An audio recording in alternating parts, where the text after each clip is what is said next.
Take advantage of their great financing options. Discover Pastor Camp and experience comfort. 303-777-1234. PastorCamp.com. You're listening to the Experience Pros Radio Show, the most positive business talk show in America. Best-selling authors of Lists That Saved My Business and founders of the Extreme Customer Service Directory, Angel Tussey and Eric Raymer, are inspiring you to get your business right. They know that customer experience isn't just another thing, it's the only thing. Let's join Angel and Eric for today's program. Hello and welcome to the Experience Pros Radio Show, home of positive business talk. Eric Raymer, Angel Tussey, helping you get your business right. Angel is out of town today, but she is wishing you well on the journey, no doubt. And you've got me, I need you. I'm going to open up the phone lines. If you have, in particular in this segment, I need you, our listeners, to help me because I've got a question that is boggling me. So the phone line, if you're interested in calling, 303-632-4160. Again, 303-632-4160. Navigation systems on your phone, in your car. What happens? How much do you rely on them, or do you not rely on them?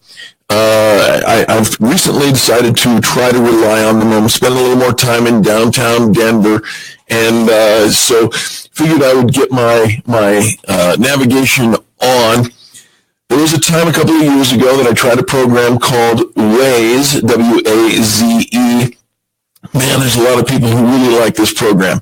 It tells you where the police are. It tells you where the accidents are. It gives you so much information. It is probably contributing to a big part of the problem in society when it comes to being distracted and driving at the same time. You don't have to participate in all the ways that it tells you. I mean, you collect candy of all things as you drive around and interact with this app. I don't interact with it. I put in the address where I want to go, and I tell it where I am, and I say, go now, and away we go. And so I'm wondering, do you use navigation or do you not use navigation? And if you do you use Waze, or do you, like I did, switch over to Google Maps? Because Google rules the world. And we all know that, right? Google rules the world. So Google should probably have a pretty good map program. I'm thinking, they do Google Earth, and they got the cars that run around with a big globe on it, taking pictures everywhere. Google Maps. So I plugged in Google Maps, and it worked just fine for the first half of my morning. And then, I don't know what happened, but the devil moved into Google, and it's telling me turn left and go north on a one-way street. And I'm like, no, can't do that. You ever hear the phrase, when all else fails, follow the directions? I don't know what directions to follow. I need your help. Seriously, if you are watching this on Facebook Live, post your comments in the comment section below. If you are listening to this and you have some input, would you please call me, 303-632-4160, 303-632-4160. I don't know where I'm going. And so how do I know if I got there? Found a couple of interesting articles on the web that talk about the importance of following directions, and two different angles on this. And then, this is a business talk show, so I'm going to tie this whole direction thing in. One of the most helpful skills in life is the skill of following directions, according to Audrey N. Jenkins. She's a supervisor at Monroe Telephone Answering Service. And she has given a little bit of instruction to to anyone who wants to hear. And here's the challenge. If the directions are bad, should you follow them? think about that. If the directions are bad, should we be following that, or should we instead, keep one foot in front of the other and do what we're supposed to do? Another article, I'll refer back and forth to these.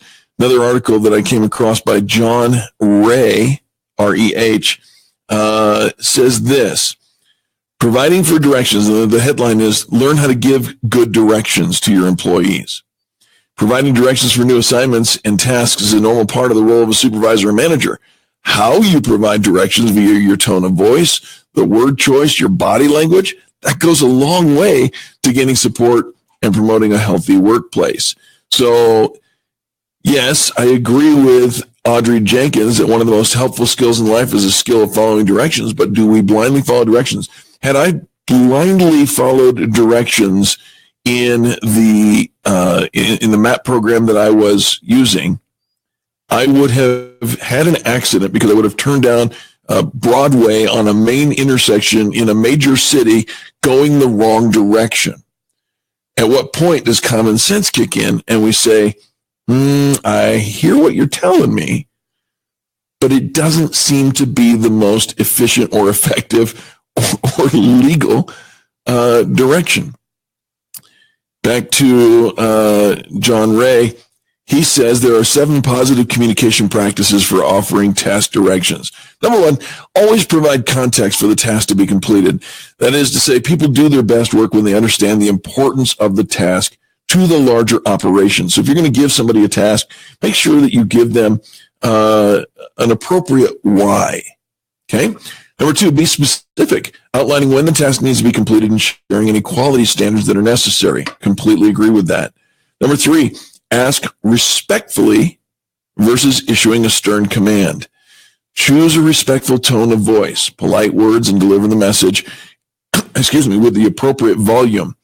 You can contrast this to, hey, you need to go unload that truck, to, hey, John, the shipment on the truck is needed on the production line. Would you please help out, unload it before noon?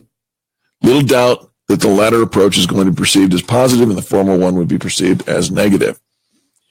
Number 4, offer the individual being asked to complete the task the opportunity to ask clarifying questions. I think this is one of the biggest things in business, in relationships, in anything.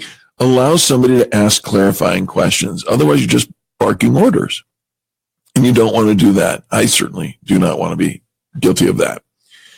Resist the urge to oversee or micromanage the employee's completion of the required task. So if you've given the task and you've asked them to do it, don't micromanage that. Let's step back. Part of learning how to give directions effectively is learning to trust the individuals that you're asking for help. Number 6, offer appropriate thanks and positive feedbacks for jobs completed properly. And then finally, number 7, offer clear, behavioral, focused feedback for any tasks that are completed improperly. That is to say, don't yell, but instead guide, train, teach. So back to my online app question. What do you use for navigation? Do you even use navigation? Is there anybody who uses navigation at all? Or is it just me? I can't imagine it's just me. But how do you use, which program do you use? Waze? Do you use Google Maps?